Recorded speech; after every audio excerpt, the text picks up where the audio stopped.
به ماژول 8 خوش آمدید. در این ویدیو با حمایت روانی آشنا خواهید شد. این یک برنامه درسی یادگیری ترکیبی برای مهاجران است. بیایید شروع کنیم. حمایت روانی، برنامه آموزشی ترکیبی برای مهاجران. معرفی: در سالهای اخیر، چشمانداز جهانی به دلیل عوامل مختلفی از جمله درگیری‌ها، بی‌ثباتی اقتصادی و چالش‌های زیست محیطی شاهد افزایش قابل توجه مهاجرت بوده است. بهزیستی روانی مهاجران یک جنبه حیاتی است که نیاز به توجه دارد، زیرا آنها اغلب در طول سفر مهاجرت خود و اسکان در محیط‌های جدید با استرس‌ها و آسیب پذیری‌های منحصر به فردی مواجه می‌شوند. این گزارش مروری بر یک فرم طراحی شده برای رسیدگی به نیازهای حمایت روانی مهاجران ارائه می‌دهد. حمایت روانی، نتایج یادگیری. در پایان این فرم شرکت کنندگان به دست خواهند آورد دانش، تأثیر عوامل فرهنگی، اجتماعی و سیاسی بر بهزیستی روانی مهاجران را بشناسید. توانایی حمایت از ادغام خدمات سلامت روان در سیستم‌های مراقبت از مهاجران، از جمله مراقبت‌های بهداشتی، آموزشی و خدمات اجتماعی. نگرش ایجاد تعهد برای دفاع از حقوق، کرامت و رفاه جمعیت مهاجر، هم در سطح فردی و هم در سطح سیستمی. بهزیستی روانشناختی موضوعی پیچیده و چند وجهی است که نیازمند رویکردی جامع و حساس فرهنگی است. با بهبود درک خود از چالش‌های منحصر به فرد پیشروی این فضا، می‌توانیم تاب‌آوری و سازگاری را در محیط‌های جدید افزایش دهیم. این فرم همچنین به عنوان یک منبع کلیدی برای کسانی که در زمینه مهاجرت و سلامت روان کار می‌کنند، ارائه خدمات حمایت روانی مؤثر و همدلانه را تسهیل می‌کند. حمایت روانی، این موضوع باید در گسترده ترین جنبه آن درک شود که می‌تواند با چالش‌های روانی مردم در طول سفر مهاجرت نشان داده شود. حمایت روانی، این موضوع باید در گسترده ترین جنبه آن درک شود که می‌تواند با چالش‌های روانی مردم در طول سفر مهاجرت نشان داده شود.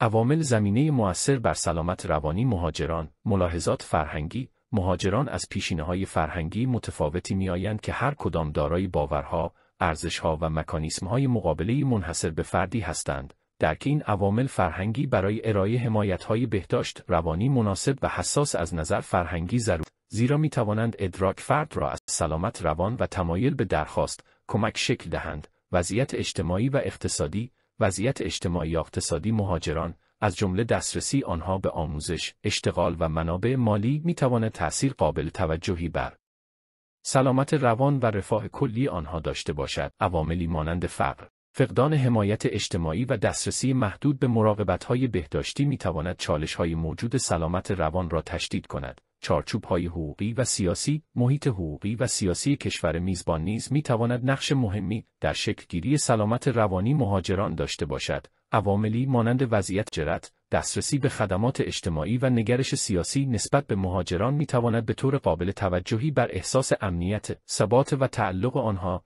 تأثیر بگذارد.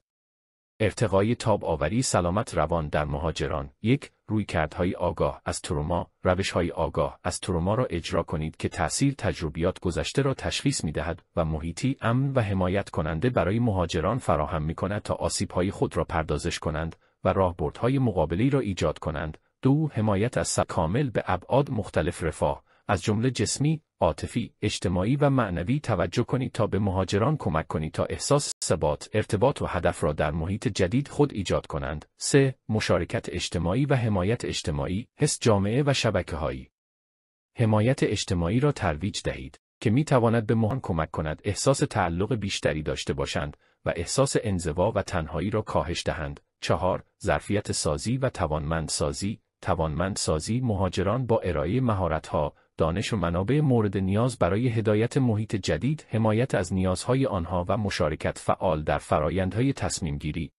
مداخلات مبتنی بر شواهد. 1. روان درمانی سازگار با فرهنگ. مداخلات روان درمانی مبتنی بر شواهد، مانند درمان شناختی رفتاری و روایت درمانی را برای رسیدگی به نیازهای منحصر به فرد و دیدگاه‌های فرهنگی جمعیت‌های مهاجر تطبیق دهید. 2. رویکردهای گروه محور. تسهیل مداخلات گروه، حمایت همتایان، توسعه مهارت‌ها و به اشتراک گذاری تجربیات شخصی را ارتقا می‌دهد و به مهاجران کمک می‌کند کمتر احساس انزوا و توانمندی کنند. 3. رویکردهای گروه محور. یک رویکرد مراقبت فارغ التحصیل را اجرا کنید که طیف وسیعی از خدمات سلامت روان را ارائه می‌کند، از منابع خود با شدت کم تا حمایت حرفه‌ای فشرده‌تر، متناسب با نیازهای خاص هر فرد یا خانواده مهاجر. 4. ابزار دیجیتال برای سلامت روان، استفاده از مداخلات مبتنی بر فناوری، مانند برنامه‌های تلفن همراه، گروه‌های پشتیبانی آنلاین و پزشکی از راه دور برای گسترش دسترسی به منابع روان و غلبه بر موانعی مانند زبان، حمل و نقل و انگ. مهارت‌های حمایتی حساس فرهنگی را توسعه دهید. آگاهی فرهنگی. 1. درک عمیقی از باورها، ارزش‌ها و شیوه‌های فرهنگی متنوع برای ایجاد اعتماد، ارتباط مؤثر با مشتریان مهاجر ایجاد کنید. 2. زبان و تفسیر، اطمینان از در دسترس بودن خدمات ترجمه حرفه‌ای و توسعه مهارت‌های زبانی پایه برای پر کردن شکاف‌های ارتباطی و ارائه پشتیبانی فراگیرتر. 3. رویکرد آگاه از تروما.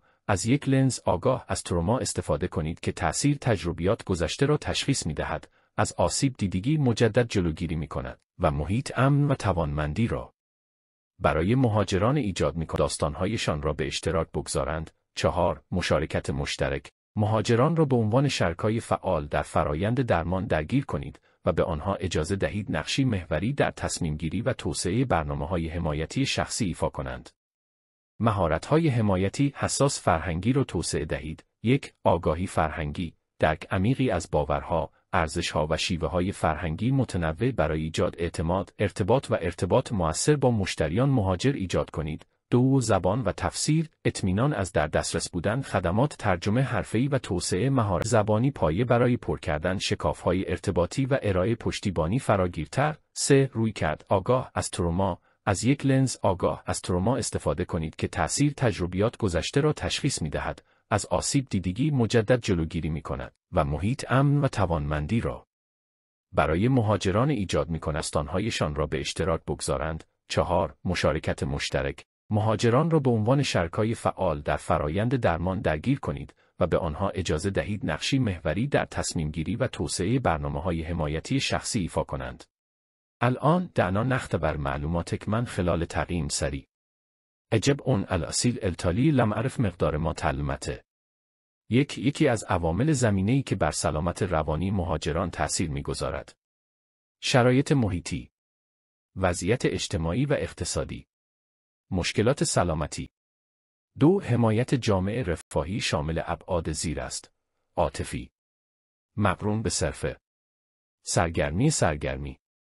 3. مشارکت جامعه به مشارکت جوامع مهاجر در برنامه‌ریزی و ارائه خدمات سلامت روان اشاره دارد. درست است. نادرست. دعوونان نراجع الجابات الصحیح للتقییم. به السؤال 1. الجاب الصحیح هی السؤال 2. الجاب الصحیح هی. السؤال 3. الجاب الصحیح هی درست است. نامل ان تكون جميع اجاباتك صحیح.